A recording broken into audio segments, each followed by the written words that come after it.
इससे इसको निकाल दिया जाता है और छोटी आंत और लैट्रिन के रास्ते को इसको जोड़ दिया जाता है। ठीक, तब इसमें आपका फिर ये इसे कहते हैं टोटल प्रोक्टोकोलेक्टमी विथ इलियो पाउच एनल एनास्टेमोसिस।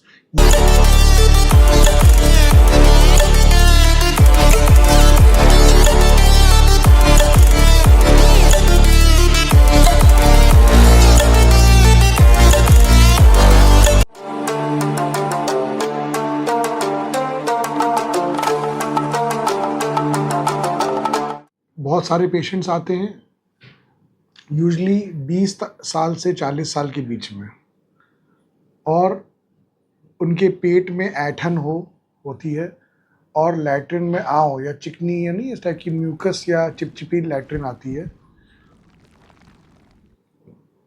और साथ में पेट में मरोड़ भी होती है और कभी कभार लैट्रिन में ब्लड भी आता है। तो ऐसे में वो व्यक्ति एक ओवर द काउंटर किसी फार्मासिस्ट के पास जाके दवाइयाँ लेते हैं। तो यूजली क्या फार्मासिस्ट ओफ्लाकेरोजेड, मेट्रोजेल इस टाइप की दवाइयाँ 5-7 दिन खाते हैं, लेकिन इससे कोई फ़र्क ज़्यादा पड़ता नहीं है। थोड़ा बहुत 19-20 फ़र्क जरूर पड़ जाए, लेकिन ये फिर से आपका होता है और ये कई बार इस प्रकार से रिलैप्सिंग होता है। कई बार होता है साल में, मतलब में भी 4 बार 5 बार ऐसा होता है, और बेचारा मरीज मेल हो या फीमेल हो परेशान होता है।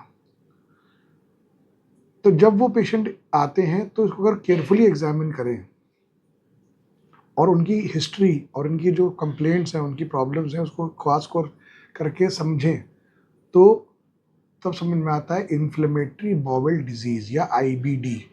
अब IBD भाइयों बहनों एक ऐसी प्रकार की बीमारी है जो कि बड़ी आंतों को ग्रसित करती है, बड़ी आंतों को इन्फेक्ट करती है, और ये यूजली 20 साल से 40 साल के अंतर्गत वाले इस एज ग्रुप में होती है।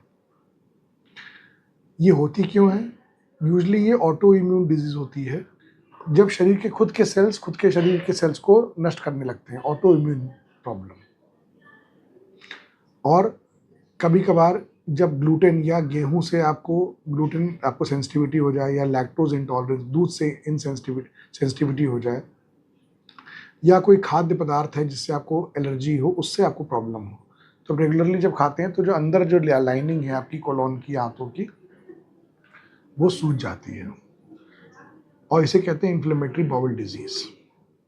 अब इस इन्फ्लेमेटरी बाउल डिजीज़ भी 2 प्रकार की मुख्यतः होती है भाइयों बहनों। एक होती है क्रॉन्स डिजीज़, एक होती है अल्सरेटिव कोलाइटिस। ये शब्द ज़रूरी नहीं है, ज़रूरी जानना ये है कि दोनों ही काफ़ी गंभीर बीमारियां होती हैं बड़ी आंतों की, और ये इन्फ्लेमेटरी बाउल डिजीज़ के अंतर्गत में आती है। अगर क्रॉन्स डिजीज़ के बारे में बात करें, ये डायग्नोज कैसे होती हैं, कन्फर्म कैसे होती हैं? कोलोनोस्कोपी द्वारा। अगर लैट्रिन के रास्ते एंडोस्कोपी करें तो पता लगता है कि उसमें आंतों में कई सारे छाले हैं या अल्सर्स हैं, और उन छालों के बाद जब आपको बारी आती है तो इसमें जब लैट्रिन रगड़ते हुए निकलती है तो उसमें से खून निकलता है और चिपचिपी लैट्रिन भी निकलती है। वैसी अल्सरेटिव कोलाइटिस होती है एक प्रकार की इन्फ्लेमेटरी बाउल डिजीज, जिसमें पूरा लैट्रिन का रास्ता जो रेक्टम एरिया होता है वो भी सूज जाता है। इसे प्रोक्टाइटिस कहते हैं, और वो काफ़ी लंबा सिग्मॉइड कोलोन और बड़ी आंत तक ऊपर तक जाता है। उसमें भी लमसम इसी प्रकार की बीमारियां, मतलब कंप्लेंट्स होती हैं। मोटा आपको ये जानना ज़रूरी है कि कुछ भी हो, क्रॉन्स डिजीज़ हो या अल्सरेटिव कोलाइटिस, इसके जो नॉर्मल सिम्टम्स हैं, जैसे पेट में मरोड़ होना, लैट्रिन में खून आना, लैट्रिन में आंव आना, भूख कम लगना, वजन कम होना, और 20 से 40 साल की उम्र में यदि है, इसके एडवांस सिम्टम्स जो होते हैं वो होते हैं पेट फूलना, पेट में रुकावट, आंतों में रुकावट, आंतें फटना, इवन इसे कहते हैं टॉक्सिक मेगाकोलोन टाइप से। टॉक्सिक मेगाकोलोन एक प्रकार की बीमारी है जो कि severe form of inflammatory bowel disease होती है। इसमें पेट में बहुत तनाव होता है और उल्टियाँ, बुखार और कई प्रकार की लैट्रिन में खूब सारा ब्लड आना, ये सब प्रॉब्लम होती है। जब ये सब प्रॉब्लम होती है, डायग्नोस इसको कोलोनोस्कोपी या लैट्रिन के रास्ते एंडोस्कोपी द्वारा कराया जाता है, और जब ये डायग्नोस हो जाती है तो इसका शुरू में हम लोग लाइफस्टाइल मॉडिफिकेशन और दवाइयों से इलाज करते हैं। लाइफस्टाइल मॉडिफिकेशन में ग्लूटेन या गेहूं कम खाना, लैक्टोज दूध के आइटम्स कम खाना, और दवाइयाँ, कुछ दवाइयाँ जैसे कि amino salicylic acid, 5 amino salicylic acid करके आती है, कई ब्रांड में आती है, नाम मैं ब्रांड के नहीं बताऊँगा, लेकिन हाँ इम्पॉर्टेंट है कि ये इस कंपोनेंट की अगर आप दवा खाएँगे तो आपको आराम मिलेगा। कई प्रकार के इम्यूनो मॉड्यूलेटर्स ऐसे होते हैं जो कि खुद की जो सेल्स जिसमें मार रही होती है उन पे ऐड करते हैं और वो अंदर की इम्यूनिटी को रेगुलेट करते हैं, इम्यूनो मॉड्यूलेटर्स।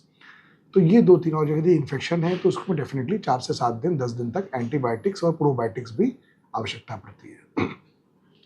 जब ये परिस्थितियाँ बहुत गंभीर हो जाती हैं और बहुत आगे हो जाती हैं, इवन कई बार दवाइयाँ लेने के बावजूद, तब इसमें ऑपरेशन की आवश्यकता पड़ती है। ऑपरेशन क्या होता है? जो बेकार और जो खराब आते हैं, जो ग्रसित हैं इन्फ्लेमेटरी बाउल डिजीज़ से, इसको निकाल दिया जाता है और छोटी आंत और लैट्रिन के रास्ते को इसमें इसको जोड़ दिया जाता है। ठीक, तब इसमें आपका फिर ये इसे कहते हैं टोटल प्रोक्टोकोलेक्टमी विथ इलियो पाउच एनल एनास्टेमोसिस। ये एक बड़ा ऑपरेशन होता है और इसमें हो सकता है लैट्रिन का रास्ता भी एक बाहर निकाला जाए। बहरहाल इस तरह डीप आपको जाने की आवश्यकता नहीं है, लेकिन हाँ, ये एक लास्ट रिज़ॉर्ट होता है। तो भाइयों-बहनों, होपफुली आपको अच्छा लगा ये इन्फ्लेमेटरी बाउल डिज़ीज़ का एक छोटा-सा, ये बहुत बड़ा वास्ट टॉपिक है, लेकिन हमने 5 से 6 मिनट में कवर करने की कोशिश करी है।